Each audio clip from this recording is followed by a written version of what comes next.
بسم اللہ الرحمن الرحیم۔ رحمت روحانیت چینل میں خوش آمدید سامعین دی وقار۔ اللہ کریم جب کسی کو اولاد کی خوشیوں سے نوازے، اولاد کی نعمت عطا فرمائے، تو اس کو اللہ کریم کے شکریہ ادا کرنے کے لیے اپنے کچھ مال، اپنے کچھ دولت کو اللہ کریم کی رضا کے لیے اللہ کریم کی راہ میں خرچ کرنا چاہیے۔ اللہ کریم کی رضا کے لیے مال و دولت خرچ کرنا یہ اللہ کریم کی رضا کا سبب ہے۔ سامعین ذی وقار، ہم میں سے بہت سے لوگ اولاد کی پیدائش کے بعد اپنے علاقے کے رسم و رواج کے مطابق مختلف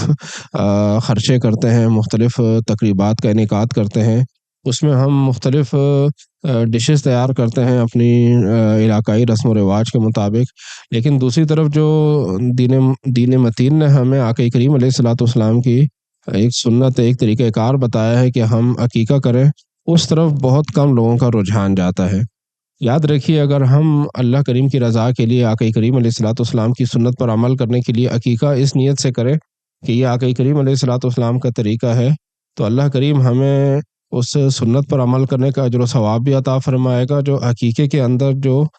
فلسفہ ہے، جو عقیقے کے اندر جو فوائد ہیں، وہ بھی ہمیں حاصل ہوں گے۔ عقیقے کا اصل فائدہ، اصل فوائد یہ ہے کہ بچے کی طرف سے صدقہ دیا جائے،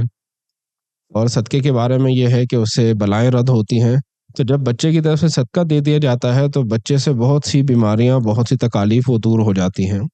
آپ اللہ کریم کی رضا کے لیے اپنے اولاد کا عقیقہ اس نیت سے کریں کہ میں جو جانور ذبح کر رہا ہوں، میں جو یہ خرچہ کر رہا ہوں، یہ اللہ کریم کی رضا کے لیے ہے۔ اس کی برکت سے اللہ کریم میرے بچے کی، میرے اولاد کی بیماریاں، تکالیف وغیرہ دور فرما دے۔ معاشرے میں جا بجا یہ دیکھا ہے کہ بہت سے لوگ عقیقہ نہیں کرتے، اپنے رسم و رواج کے مطابق عزیز و اقارب کو بلا کر کھانا پینا، ان کی دعوت وغیرہ کر دیتے ہیں، اور اس کے بعد پھر جب وہ بچہ بیمار ہوتا ہے تو ڈاکٹروں کے پاس گھماتے پھراتے ان کا جو عقیقے کا خرچہ ہے اس سے زیادہ خرچہ ہو جاتا ہے۔ اس لیے ہمیں جو دین متین نے آقا کریم علیہ الصلوۃ والسلام کی جو بھی سنت عطا فرمائی ہے، یاد رکھیے اس سنت میں ہمارا فائدہ ہے، ہماری فیملی کا فائدہ ہے، خود ہمارا فائدہ ہے۔ تو کوشش یہ کریں کہ اپنے علاقائی رسم و رواج کے اندر رہ کر اگر آپ سنت پر بھی عمل کر سکتے ہیں تو دونوں کو آپ سامنے لے آئیں۔ آپ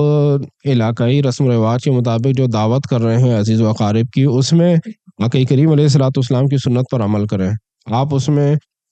جو اگر بیٹا اللہ کریم نے عطا فرمایا ہے تو بیٹے کی طرف سے آپ 2 بکرے ذبح کریں۔ وہ 2 بکرے جن پر قربانی ہوتی ہے، ان کی عمر، ان کی جو شرائط ہیں قربانی کے لیے، وہی عقیقے کے لیے بھی ہیں۔ آپ وہ 2 بکرے خریدیں جن پر قربانی ہو سکتی ہے، تو وہ بچے کی طرف سے، اور اگر بیٹی اللہ کریم نے عطا فرمائی ہے تو 1 بکرا اس کی طرف، بیٹی کی طرف سے آپ ذبح کریں، اور نیت یہ کریں کہ میں آقا کریم علیہ الصلوۃ والسلام کی سنت ادا کر رہا ہوں، آقا کریم علیہ الصلوۃ والسلام کے اسوہ پر عمل کر رہا ہوں۔ اس کی برکت سے آپ کے علاقائی رسم و رواج کے مطابق دعوت بھی ہو جائے گی، اور آقا کریم علیہ الصلوۃ والسلام کی سنت پر عمل بھی ہو جائے گا۔ اور اس کے ساتھ ساتھ اگر اللہ کریم نے آپ کو مزید مال و دولت سے نوازا ہے تو بہتر طریقہ یہ ہے کہ عقیقہ 7ویں دن کیا جائے۔ 7ویں دن 2 بکرے،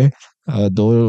بکریاں، 2 بھیڑ مرد کی بچے کی طرف سے، اور 1 بھیڑ یا 1 بکری یا 1 بکرا بچی کی طرف سے ذبح کیا جائے۔ اور 7ویں دن جب آپ عقیقہ کریں تو اسی دن اگر موسم آپ کی طرف ایسا ہے کہ آپ کر سکتے ہیں یہ عمل، تو آپ اسی دن بچے کے بال بھی اتروا لیں۔ بچے کے سر پہ جو بال ہیں وہ اتروا لیں، بچے کو گنجا کر لیں، اور اس کے بال کے وزن کے برابر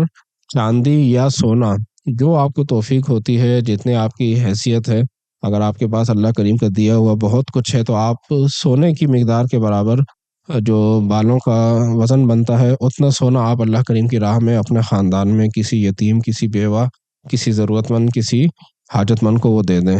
اور اگر آپ کی مالی حیثیت اتنی مضبوط نہیں تو پھر آپ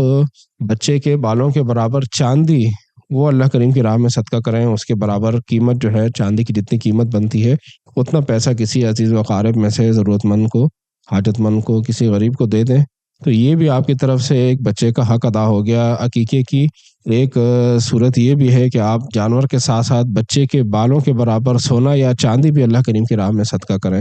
اور اگر ہو سکے بچہ ہے تو بچے کو اسی دن اگر آپ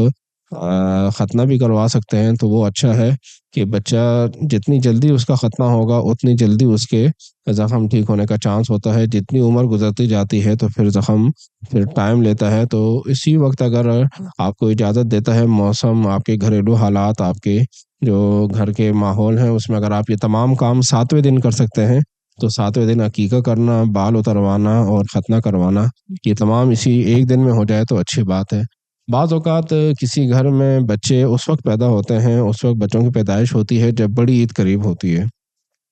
تو اس وقت آپ یہ بھی کر سکتے ہیں کہ بڑی عید کے قریب اگر بچوں کی پیدائش ہوئی ہے، آپ عقیقہ کرنا چاہتے ہیں، تو آپ جو جانور لے رہے ہیں قربانی کا، اس میں آپ بچے کی طرف سے 2 حصے اور بچی کی طرف سے 1 حصہ بطور عقیقے کے بھی شامل کر کے آپ جانور ذبح کریں، تو اس میں آپ کی قربانی بھی ہو جائے گی، اس کے ساتھ ساتھ عقیقہ بھی ہو جائے گا۔ اور عقیقے کا گوشت پھر آپ خود بھی کھا سکتے ہیں، اپنے عزیز و اقارب کو بھی دے سکتے ہیں، سب کو کھلا سکتے ہیں۔ یاد رکھیے عقیقے کے گوشت میں یہ ضروری نہیں کہ صرف غریب انسان کو کھلایا جائے، وہ آپ اپنے مالدار رشتہ داروں کو بھی کھلا سکتے ہیں، دوستوں کو بھی کھلا سکتے ہیں، کسی کو بھی آپ کھلا سکتے ہیں۔